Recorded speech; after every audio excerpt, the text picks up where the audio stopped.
Ahistaako Sami sua maanantai? Maanantai on aina tämmönen toisaalta kyllä vähän ahistaa. Mutta toisaalta alkaa niinku uusi viikko, uudet kujeet ja... No niin, kato, sulla on tommonen pieni toivon virikit tuolla noin, niin me Anninkaan viedään tää pois. Ihan täysin sulta nyt. Joo. No niin, täysin monotonisesti. Tehdään tämmönen, että mietipä Sami tätä. No niin. Jonkin verran ahistaa, kun katselee aamulla töihin tullessa kadulla ihmisiä, jotka ihan selvästi kodittomia. Niistä jotenkin näkee sen, että ne on ollut niinku yön ulkona, tiiäks? Ja jouluna muutenkin nyt, kun katselee, että mikä määrä niin kuin leluja vaikka myydään, niin mietin vaan sitä muovilauttaa, mikä lilluu siellä keskellä tyyntä valtamerta. Se on nyt jo ihan järjettömän kokoinen. Se on niin kuin silleen Japanista Amerikkaan asti ja siis muovikulutus vaan kasvaa, niin se muovihöttö tulee hanasta kohta.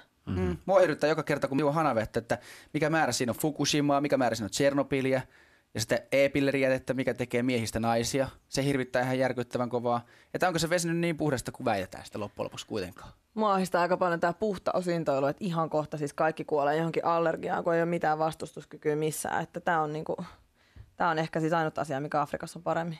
Niin, mutta Afrikassa on kyllä sama kuin kurjuus ja kuolema. Eli mitä ongelmaa sieltä ei niinku puuttuisi? Ja sit mieti oikeasti. Nyt mieti Sami Afrikkaa nyt hetken aikaa. Ja sitten jos meillä on ongelmia, niin niistä tulee huono omatunto, koska afrikkalaisilla ei ole mitään. Jos joku sekoo täysin tietokoneesta ja tulee hulluksi, niin se ei ole oikea syy, koska Afrikassa on yksi kaivo 600 miljoonaa ihmistä kohti. Nimenomaan. Oletko ajatellut sitä? Niin, ja siitä tietokoneesta tulee jätettä. Sitten tulee järkyttävä määrä jätettä.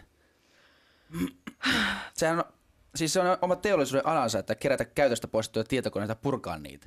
Ja kuinka paljon niistä käytetään vaarallisia metalleja, joista ne purkaiset sairastuu. Mietin niitä purkaajia, jotka purkaa ne tietokoneet. Ja varmasti jonain päivänä vielä tietokoneiden pullataan ne metallit aiheuttaa sotia. Tiedätkö? Siinä ei auta Dalai Lamat eikä mitkään muutkaan enää. Nimenomaan. Vähän ahistaa, Sami, ahistaako? Hyvää maanantaita! Onks mikä fiilis nyt? Vähän outo.